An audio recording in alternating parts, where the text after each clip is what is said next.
Bonjour à tous, bienvenue dans une nouvelle vidéo. Ça fait longtemps que j'ai pas fait de vidéo, c'est vrai, mais je ne suis pas mort, je suis toujours là.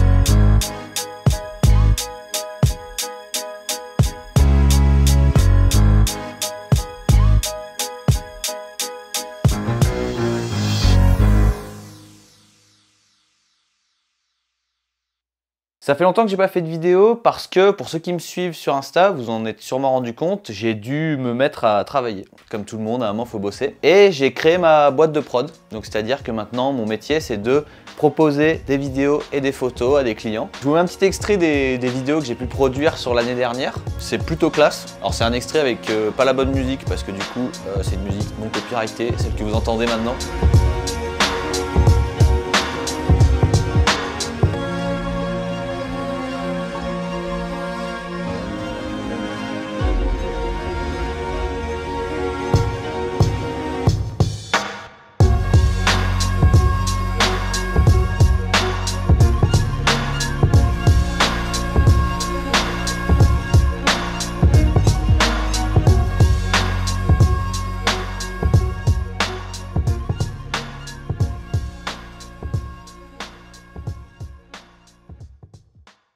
Si jamais vous voulez suivre un petit peu les aventures de ce côté-là, il y a l'Instagram de ma boîte de prod qui est ici. Franchement, venez le follow, on fait quand même des trucs vachement sympas. Si vous aimez les voitures, si vous aimez les motos, je vous conseille de suivre ça. Je suis quand même pas complètement mort parce que je sais pas si vous avez vu, mais on a sorti 2 épisodes de Pimp My Bike qui ont été tournés ici même d'ailleurs. Vous voyez un petit peu les décos qui sont toujours présentes. Et notamment, il y a l'épisode 11 qui est sorti et qui est pour moi le meilleur épisode qu'on ait jamais fait. En tout point, il est vraiment trop bien. Niveau réalisation, on s'est vraiment buté. Le vélo, il est incroyable et on a rajouté plein de petites blagues, de petits machins à droite à gauche qu'on n'avait jamais mis dans les autres épisodes. Donc si vous l'avez vu, dites-moi ce que vous en pensez. Et désolé de ne pas avoir fait un making-of, j'avais clairement trop la flemme. Et parce qu'en vrai, avant, il y avait tout le temps des making-of et tout parce que j'étais chaud de la cam et tout. Mais ça, en vrai, ça se perd d'avoir le réflexe de filmer et tout. Là, déjà, mon niveau d'aisance, il est peut-être un peu plus bas que d'habitude. Il va remonter au cours de la vidéo, je pense. Aujourd'hui, on revient avec 2 projets et qui vont se dérouler sur en gros 3 vidéos, dont celle-ci. Donc ça veut dire que là, il y a une vidéo, mais il y en aura une la semaine prochaine. Le projet est super simple. Vous le connaissez, il y a ici mon Trek en or, mon premier bike custom et mon premier DH aussi au passage. C'est mon vélo préféré. Clairement, au même titre que tous mes autres vélos. Et en fait, ce vélo, il se passe un truc, c'est que déjà, c'est un cadre qui date de 2018 et qui commence à se faire vieux. Et en fait, ce vélo, je l'aime tellement que j'ai pas envie d'en arriver à un point où je vais le péter. Et comme vous le savez, il y a également mon Furious qui est juste là. Et en fait, le projet, je l'avais expliqué à l'époque, c'était que je voulais un DH, un vrai DH, avec 200 mm de débattement, fourche double T, un petit dérailleur et tout. Et que je voulais également un vélo plus typé freeride, donc toujours 200 mm derrière, mais 180 mm devant, avec un bar spin mode. Et en fait, après, si vous avez suivi, j'ai eu mon Ticket S, qui lui, en gros, est le même vélo que ça, mais en 100 mm. Et en fait, après avoir testé ce vélo, qui d'ailleurs, le Ticket S, c'est le... Après, je dis tout le temps ça, mais c'est le meilleur vélo que j'ai eu, il est vraiment trop bien. Et en fait, je me suis rendu compte qu'il n'y avait pas tant de différence entre ces 2 vélos. Je voulais vraiment qu'entre mes 2 gros vélos, il y ait une bonne différence quand même, qu'on sente que de passer d'un bike à l'autre, ça change tout. Il n'y a pas une franche différence entre ces 2 vélos, et c'est ça mon problème. Donc ce qui va se passer, ce cadre-là, il part à la retraite, donc je vais enlever tous les composants qu'il y a dessus, qui sont des composants performance, la fourche Öhlins, tout ça, et que tous les composants de ce vélo-là, je vais les mettre sur ce cadre. Plus, il sera un peu upgradé au passage. Et tous les composants qui sont sur ce vélo-là, à l'exception de quelques-uns, ils vont aller sur un nouveau cadre. Et le nouveau cadre, je suis un petit malin, je vais pas vous le dire maintenant, il est caché juste derrière, ici, mais ce sera le sujet de la vidéo de la semaine prochaine. Malin. Donc pour résumer, on démonte ce vélo-là, ce cadre, il part à la retraite, les composants de celui-là vont sur celui-là, et les composants de celui-là vont sur le vélo qui est caché derrière. Ça vous semble clair? Et donc en gros, le but avec tout ça, ça va être d'avoir un vélo en 200 mm, un vélo en 100 mm, qui est mon Ticket S là-bas derrière, et un vélo qui va être un entre-deux. Je vous laisse mettre vos pronostics en commentaire si vous en avez, mais en tout cas, la réponse la semaine prochaine. Je vous mets juste quelques images pour terminer de ces bikes tels qu'ils sont actuellement.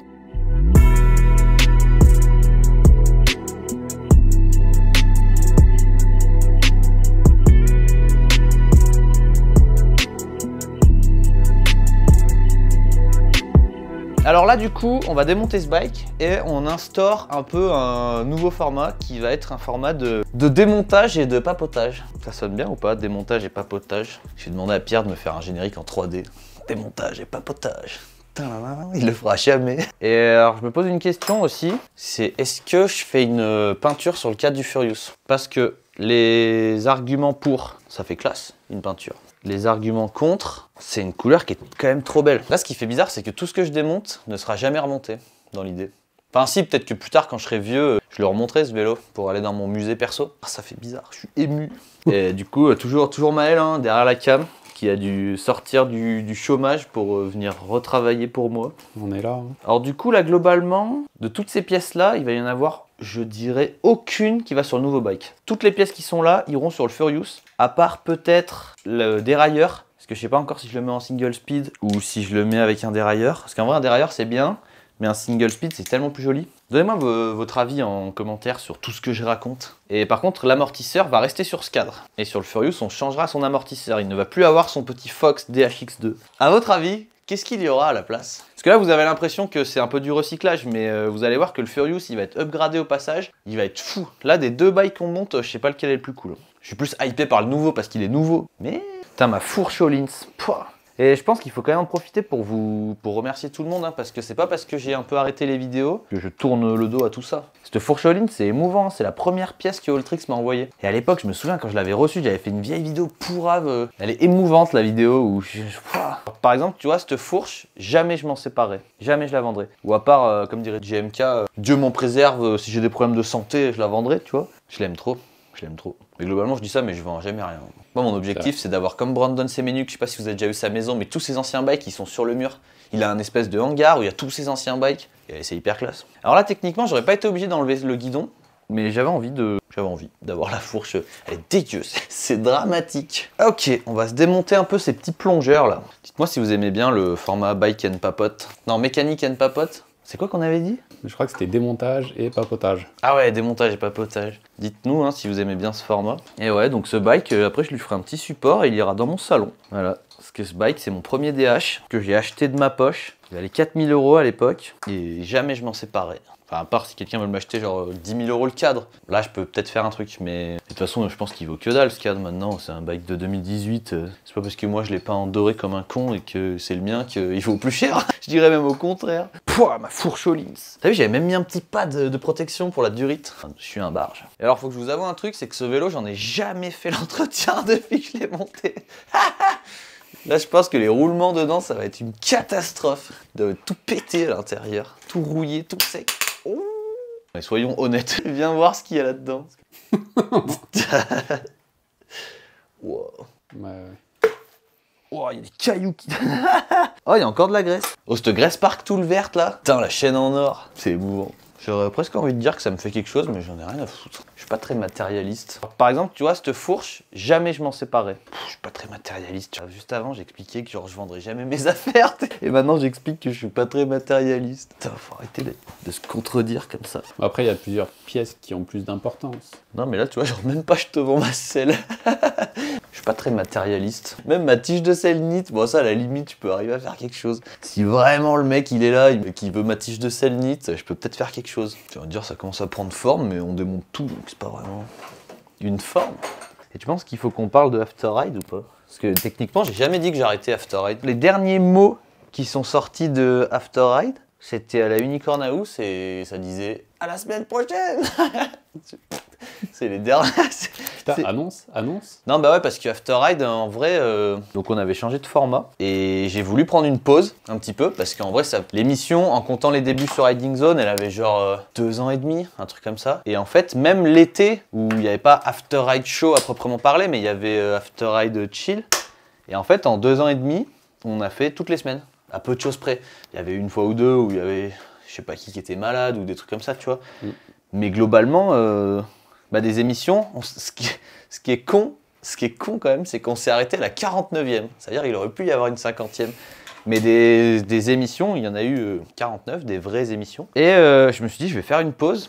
Et en fait, en faisant la pause, j'ai pris conscience que j'avais pas envie de continuer. Alors ça a mis du temps à se rendre compte. Et en fait, je me suis rendu compte d'un truc, c'est que... Alors, oulala, avant toute chose, quand même, il faut que je le précise, After Eight, c'était une expérience extraordinaire. Genre vraiment, mais comment on s'est amusé à faire ça. On a fait des rencontres de fous, on a fait des événements de fous.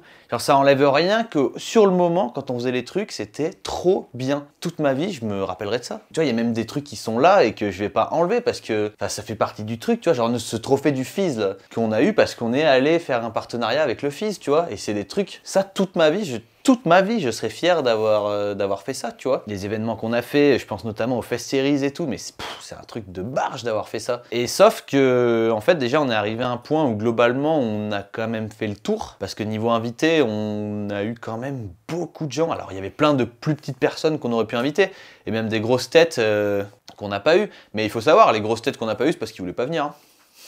Ouf, ça tire à balles réelles. Et en fait, je me suis rendu compte en prenant la pause et avec le temps que le monde du vélo, c'est un truc qui m'attire de moins en moins. Et quand je dis le monde du vélo, c'est en fait le monde du vélo. C'est-à-dire que je prends toujours autant de plaisir à faire du bike, je prends toujours autant de plaisir à avoir des bikes, mais ça m'intéresse plus de suivre l'actu, quoi. Je sais pas si vous voyez ce que je veux dire. Ça m'intéresse plus d'aller voir des coupes du monde, ça m'intéresse plus de traîner sur Pink Bike, de regarder des vidéos, machin. Alors je regarde toujours quand il y a une vidéo de Brandon Semenuk, trucs comme ça, je kiffe, tu vois. Mais en fait, le fait de m'être écarté de ça, et ben, ces derniers temps, et avec mon ticket test notamment, j'ai fait trop de sessions avec et je me suis trop amusé. Et retrouvé un plaisir que j'avais entre guillemets perdu. Et du coup, si le monde du vélo m'attire plus vraiment, bah ce serait pas logique que je fasse une émission qui parle de ça. Et je sais que je suis pas tout seul dans ce cas-là. Je connais des gens qui pensent comme moi. Le monde du vélo est en train de changer, je vous le dis. Parce que bon, à faire que des machins pour l'argent, à sponsoriser des gens par OnlyFans et tout, je sais pas où on va, mais on y va. C'est vrai, ça c'est fou quand même. Oui, oui, oui. Mais déjà quand on faisait des vidéos, hein, il y en avait déjà qui étaient sponsor OnlyFans. Ouais, mais le mec qui s'était fait sponsor OnlyFans, dites-moi hein, si je dis de la merde, mais il me semble que c'était un gars qui... on va pas faire de name drop, vous en chargerez dans les commentaires. Mais le gars, il était en World Cup de DH, il a été sponsor OnlyFans, et l'UCI lui a dit « À bientôt !» C'est ciao. Et bien joué à l'UCI, je trouve, pour le coup. Parce que bon, vas-y, tu vois, moi j'ai pas envie de faire l'ancien, pas faire le mec, ouais, c'était mieux avant, tu vois. Enfin, faut vivre avec son temps, mais là, c'est commence à devenir... On est loin de l'époque freeride, à se casser des bières sur la tête, et... Alors, faut évoluer, évidemment. Ça devient, il y a des trucs qu'on voit, ça devient un peu ridicule et je m'y retrouve pas. Voilà, je ne me retrouve plus dans tout ça. Et là, je viens de passer en discutant à démonter tout mon shifter, alors que vraiment, ça servait à rien du tout. Pourquoi j'ai fait ça? On s'en bat les couilles. Donnez-moi votre avis en commentaire sur tout ça. T'en penses quoi, Maël, toi? Bah, j'en pense qu'une petite émission After Ride sur la moto, là, ça peut être stylé. Ouais. Je pense que je vais revenir doucement sur la chaîne YouTube, mais que sans rythme précis et que avec des trucs que j'ai vraiment envie de faire, quoi. Genre, tu vois, par exemple, à un moment, on a quand même... Attention, tout ce que je vous raconte, je le reprécise, mais il n'y a aucun regret. Vraiment, tout était trop bien. J'ai toujours fait que des trucs que j'avais envie de faire, il n'y a pas de souci. Mais tu vois, par exemple, à un moment, on faisait les lives où on note les vélos des abonnés, là. Et ça, c'était le truc facile, en vrai, tu vois, parce que j'avais rien à faire. Je me connectais, je faisais mon live, hop, je regardais tous les bikes. Alors, c'était bien, hein, parce que dans le chat, c'était de la bombe, les lives, c'était trop bien et tout. Mais c'était tellement facile, et c'est un format qui marchait trop bien. Ça me rapportait de la thune de faire ça, hein, avec la monétisation et tout. Mais je sais pas, tu vois, j'ai regardé ma chaîne YouTube, il y a que ça, et c'est naze, tu vois. Enfin, on peut faire mieux que ça, quoi. Et donc, j'ai pas envie de faire des contenus qui sont là pour fonctionner, quoi. Si ça fonctionne, tant mieux. Mais si ça fonctionne pas, je m'en branle. Du coup, tu referais pas de vidéo sur la bike life alors? Mais tu vois, en fait, je crois qu'il y a aussi un truc qui m'a dégoûté, c'est que la vidéo du ticket test, elle a fait vraiment pas beaucoup de vues. Et ça m'a anéanti. C'est la dernière vidéo que j'ai postée sur YouTube. Après, je pense qu'il y a le côté algo, recommandation et tout. Ou du coup, comme ça arrivait plusieurs mois après la dernière publication, du coup, ça passe un peu... Oh, il a dégusté le cadre. Ah, il a vécu celui-là. Mais ouais, mais en fait, tu vois, le ticket test, parce qu'on avait fait des vidéos de montage de bike qui avaient quand même bien marché. Et là, je me suis dit, j'ai la recette. Déjà, c'est Pierre qui l'avait réalisé, cette vidéo. Alors, non pas que tu n'es pas bon, Maël, loin de là. Mais Pierre, c'est quand même un crack. Le bike, il est fou. Alors, vraiment, il est trop beau, ce bike. Et à la fin, on a fait toute une séquence où on le met sur le toit d'une Porsche et tout. Et ça a ajouté un petit truc, tu vois. Et au final, c'est ma vidéo montage de bike qui a le moins bien marché de toute ma chaîne YouTube. alors que j'étais tellement sûr d'avoir de me dire j'ai la recette. Et en fait, ça m'a saoulé. Franchement, je pense que cette vidéo, elle aurait fait genre 50 000 vues, tout aurait été différent. Mais parce que à côté de ça, ça me saoulait, tu sais, que After Eight, ça marche pas bien et tout. De toute façon, il y a eu un ensemble qui a fait que... Ouais, carrément. C'est un peu un tout, finalement. Et puis aussi, parce que c'est vrai que je l'ai pas précisé, mais en fait, donc ça, je l'ai dit tout à l'heure, mais du coup, j'ai créé ma boîte de prod, et en fait, je me régale à faire ça. Genre vraiment, je m'amuse comme un fou. Et ça joue. Parce qu'en fait, si j'avais dû, je sais pas, reprendre un boulot qui m'intéresse pas du tout, bah ça m'aurait manqué de faire tout ça. Mais en fait, le fait que dans ma boîte de prod, j'ai tellement été absorbé par ce que je faisais. Déjà parce que ça demandait aussi une quantité de boulot. Genre je pensais que je bossais avant mais dans ma vie, mais là c'est un niveau totalement différent. En fait, déjà de pas avoir de temps libre et qu'en plus, de fait que je m'amuse trop sur... Putain mais oh, je me régale à faire ça. Je fais des vidéos de Porsche, de Ferrari, j'essaye toutes ces bagnoles et tout. On a fait des vidéos pour Ducati, pour BM et tout. Enfin, vraiment, c'est incroyable comme je me régale à faire ça. Donc, je me régale, j'ai pas de temps. Et à côté, ça me faisait du bien de faire la petite pause. Et ben voilà, et puis le temps passe, et puis le temps passe. Hein. Donc, tout ça mis bout à bout. Ah ça va taper la broche. Ah donc, voilà. Hein. J'espère que vous comprenez un peu. Et les lives, je sais pas si j'en referai un jour. Des fois, ça me manque un peu. C'est vrai qu'un démontage comme ça, en vrai, ça pourrait se faire en live. Ouais, c'est vrai que... Après, il faudrait remettre tout le setup et tout. Ah ouais, non, mais le setup, il n'existe plus. Je l'ai même plus, le PC. Ouais, mais après, un petit PC, un portable, hein, tu peux live d'un portable. Ouais, mais de toute façon, j'ai mon Mac, c'est vrai que... Mais OBS pour Mac, c'est trop de la merde. Ok, bah faut qu'on enlève ce frein, là. Bah, je crois qu'en fait, la vidéo, elle va vraiment s'appeler... Putain, j'ai déjà oublié le nom du programme. Accrochage et... Démontage et papotage. Oui. C'était ça? Putain, ce cadre tout nu. La dernière fois qu'il a été tout nu comme ça, c'était pour le monter. Voilà, mon petit trek. Donc lui, là, qu'est-ce qui va se passer avec lui? Il va se prendre un gros nettoyage, déjà, parce qu'il est dégueu. Et après, ben, je vais essayer de fabriquer, j'aimerais bien faire un petit support. Oh, je pourrais le mettre là, en vrai. Enfin, je vais lui trouver une place. Là, il va pas du tout finir dans une cave sombre ou un truc comme ça. Il va finir proprement exposé avec son petit amortisseur, tranquille. Et j'oublierai jamais ce qu'on a vécu ensemble. C'est le début d'une sacrée histoire en plus de ça. On passe maintenant à ce Furious. Furious que j'adore. Vraiment, cette peinture, elle est trop belle. Donc maintenant, vous y repensez quand je vous dis, est-ce qu'on fait une peinture ou pas? Je pense que la question mérite de se poser. En tout cas, avant qu'on commence, il faut que je fasse un petit remerciement pour mes partenaires aussi, qui me soutiennent depuis le départ. Et bah, il y a eu des arrivées et des départs, globalement. Mais on va dire que les deux principaux, les deux seuls que j'ai maintenant, en vrai. Parce que même, il y a certains sponsors où on m'a proposé de renouveler le truc. Et j'ai pas eu envie, pas parce que ça se passait mal ou quoi, mais parce que j'avais plus envie de créer du contenu volontairement. J'avais besoin de faire ma pause là, parce qu'en vrai les sponsors globalement ils apportaient pas d'argent, ils apportaient de la dotation, que ce soit sur des pièces, sur des forfaits, des placements, des trucs comme ça. Et que en fait j'ai passé 1 an et demi là, ou 2 ans, je sais plus combien de temps ça fait, où je préfère m'acheter mes trucs. En ce moment là je roule pour moi. Alors après peut-être que tout ça va bouleverser, hein. Moi je suis pas arrêté. Peut-être que là, ça va me réchauffer, je sais pas. Mais en tout cas, ce qui est sûr, c'est qu'il me reste 2 partenaires que j'ai pas du tout envie de quitter parce que vraiment, c'est la famille. Il y a évidemment Alltrix qui me régale comme d'habitude, qui permet de, pas vraiment de faire cette vidéo parce que là, c'est du démontage, mais de faire les 2 suivantes. Parce que vous allez voir que les 2 suivantes, elles vont être trop bien. Ben, ça va être le montage de Furious en version 2.0 qui va être trop classe et de mon nouveau bike. Je dirais à un moment peut-être ce que c'est, je sais pas. Bon, je pense que vous en doutez de toute façon. De toute façon, j'ai mis une story sur Insta. Donc vous connaissez la marque, vous savez pas quel modèle, vous connaissez la marque. Ce que je peux vous dire, c'est qu'il est en carbone, que c'est mon premier bike en carbone. Et évidemment Daddy Zype, qui m'avait fourni ce cadre à l'époque. Daddy Zype, c'est la famille, ça s'arrête pas, ça bouge pas, on est là. Donc Alltrix et Daddy Zype, big up à vous. Ok, bah là on va démonter ce vélo, et du coup dans l'idée, la majeure partie des pièces de ce bike vont aller sur le prochain cadre. Et lui, ce cadre là, de tout ce qui est là, il va rien garder. À part le pédalier, et à part le... non, même pas l'amortisseur. L'amortisseur, on va le changer. Et à votre avis, par quoi on remplace un Fox DHX2, qui est déjà un amorto de ouf? Vous le savez, en vrai vous le savez. Je vais pas le dire, mais vous le savez. Ok, on enlève les roues. Ah ouais, il n'y a pas de chaîne sur ce vélo, je pense que vous l'avez remarqué. C'est parce que la dernière fois que j'ai roulé avec, j'ai pété la vis de mon tendeur de chaîne. Et j'ai estimé que c'était pas forcément utile de le reconstruire pour pouvoir le démonter. Parce qu'on est entre nous, on est vrai quoi, on se dit la vérité. C'est bien de se dire la vérité.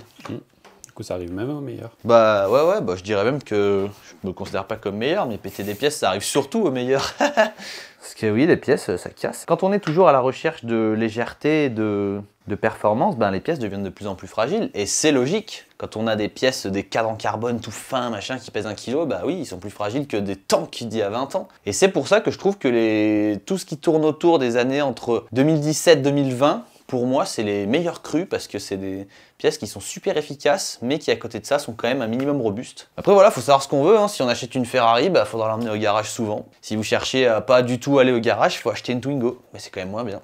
Donc à vous de trouver un compromis dans tout ça quoi. Putain c'est beau ce que je dis. On va démonter les freins. C'est G2 Ultimate, toujours mes freins préférés. Avec le dernier Pimp My Bike, j'aurais pu me laisser tenter par mettre des freins Hope. Mais en fait, non. Ouais, les nouveaux SRAM aussi, les Maven là qui ont l'air bien, mais je sais pas, je m'en cogne en vrai. Voilà. Putain, moi je lâche des vérités comme ça là. Je pense que mon niveau d'aisance est en train de revenir. C'était ce que j'allais dire. Ouais, parce que là, du coup, il y a tout mon micmac pour faire des bar spin. C'est vrai que t'as la durite qui passait dans la potence. Ouais. Et ça, c'est pareil, tu vois, j'ai fait tout un cinéma parce que je voulais pouvoir faire des bar spin avec mon Furious. J'en ai fait 4. Bon, t'en as fait plus. Ouais, non, mais j'en ai un peu fait plus, mais en vrai... Bah après, en fait, ce bike, il était bien, mais en fait, j'ai fait de la merde avec ce vélo, clairement, hein, parce que je l'ai monté comme si ça allait être un slopestyle, et ça n'en était pas du tout un. Et du coup, il était moins performant qu'un DH, et quand même trop grand et trop lourd pour être un slope. Donc en fait, j'ai fait un entre-deux pas terrible. Après, c'était plus léger que le Trek, quand même. Bah, même pas tant, hein. Ah ouais? Parce que j'ai mis une fourche pas chère. Ouh. Oui, parce qu'il y avait un truc aussi, ça par contre, c'est que...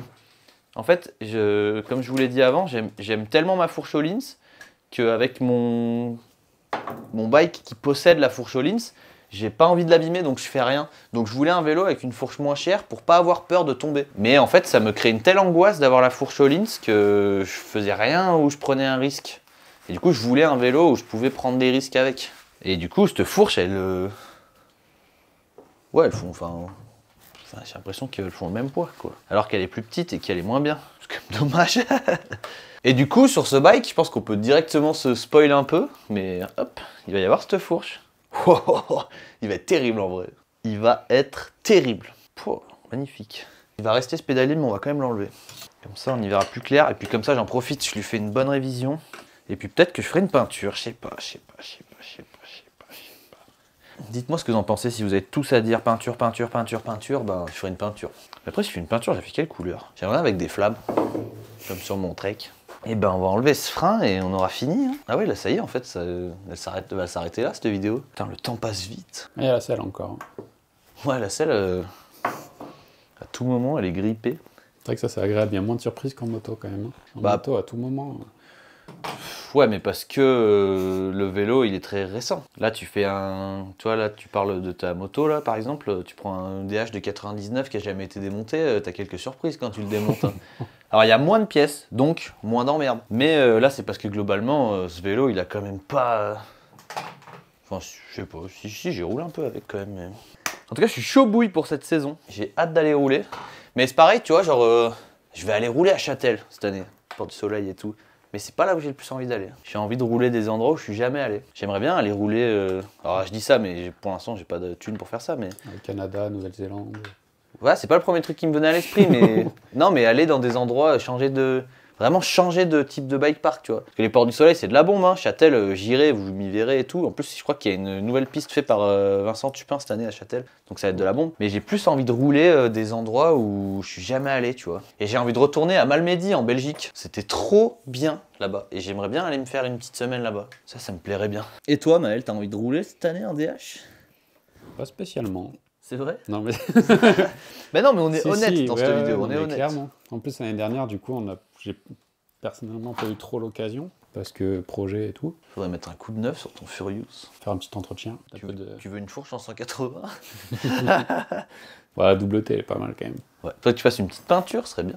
Bon, je sais pas si c'est ce qui presse le plus. Hein. Pour le coup, si vous avez pas, parce que ça coûte cher une peinture, vous êtes tous à me le demander, une peinture, ouais, sur un DH, enfin, ça va être chaud d'en trouver une bien à moins de, je sais pas, peut-être 600-700 balles, tu vois, quand même, parce que c'est trop chiant à faire une peinture. Alors ok, vous pouvez trouver un carrossier qui va vous la peindre de votre vélo d'une couleur unie, ce sera moins cher, mais ça tiendra moins bien, et surtout, ce qui coûte cher, c'est de faire des décos sur le cadre. Alors c'est pas obligatoire, mais bon, comptez minimum 500 balles, quoi, pour avoir un truc qui tient à la route. Et si en vrai, t'as pas les moyens de changer ton bike, parce que maintenant, le prix des bikes, c'est du délire. Hein. Bah, tu vois, genre moi, mon Trek Session, je l'avais acheté, il valait tout entier 4000, bien équipé, en 2018. Et maintenant, pour 4000, t'as un cadre. Enfin, les prix, ils ont pété, c'est un truc de barge. Et du coup, si jamais vous n'avez pas envie de changer de vélo, parce que déjà, vous le kiffez, et parce que vous n'avez pas les moyens d'en racheter un autre, petite peinture, ça change le bike. Hein. Profitez, vous remettez tous les roulements neufs, entretien de suspension et tout, et là, vous avez un bike neuf. En ressenti. Donc la peinture, je recommande. Mais ouais, celui-là, je sais pas pour la peinture. En fait, ce qui m'emmerde, c'est que j'ai peur qu'on va essayer, mais j'ai peur que les moyeux bleus, ça aille pas du tout. Mais sinon, il serait trop classe. Ou alors, faudrait que quelqu'un veuille changer des Pro 4 bleus contre des Pro 4 noirs. On se fait un petit échange. C'est pas terrible, hein. Après, sur un Furious, mais vert, tu sais, kaki, en vrai, ça... Bah, c'est pas moche, mais... Après, je sais que le moyeu bleu, il va trop bien. Ouais. C'est pas non plus... Puis si t'as un rappel sur la Morto... Je sais pas. Ouais, il doit y en avoir un. Dites-moi ce que vous en pensez. Moi, je vais y réfléchir, écouter, mais ce qui est sûr, c'est que je rachèterai pas des trucs neufs. Et donc, soit je fais un... Ouais, je sais pas. Bah, dites-moi ce que vous en pensez. Parce qu'en fait, le truc, c'est quand... Là, les jantes chrome, je les mets sur mon autre bike, c'est sûr. Mais en chrome, c'est trop beau. Genre, vraiment, c'est abusé comme ça claque. Et en fait, c'est ça qui me... Voilà, c'est surtout ça, en fait, le problème. C'est pas que c'est pas beau en bleu, mais c'est qu'en chrome, c'est abusé comme c'est vénère. Commentaire. Oh la vache! Oh, comme il est lourd! Oh, par contre, oh la différence. Oh là, je te fais poser l'autre kit cadre, mais lui, il fait 3 fois l'autre kit cadre. Mais vraiment. Comparé au Trek? Ah bah même. Non, l'autre... Ah, celui-là est plus léger quand même. Hein. Mais non, je parle du nouveau. Ouais. Kit cadre Furious démonté. Donc ce cadre, vous allez le retrouver bientôt dans une vidéo où il a repris son coup de propre, peut-être une nouvelle peinture, et qu'on va le monter en mode full DH énervé avec des pièces de fou. Et ce sera donc mon DH, mon vrai DH pour la saison. Et à côté de ça, j'aurai un autre bike que vous découvrirez la semaine prochaine dans une nouvelle vidéo et qui va être tout à fait trop classe. J'espère que vous avez aimé ce petit format. En tout cas, en vrai, ça fait plaisir d'être de retour. N'hésitez pas à me donner votre avis, à me dire... dites-moi ce que vous avez envie de me dire, hein, franchement. Je lirai tout, ça fait plaisir. Et du coup, on se dit à la semaine prochaine pour une nouvelle vidéo. Ciao l'équipe!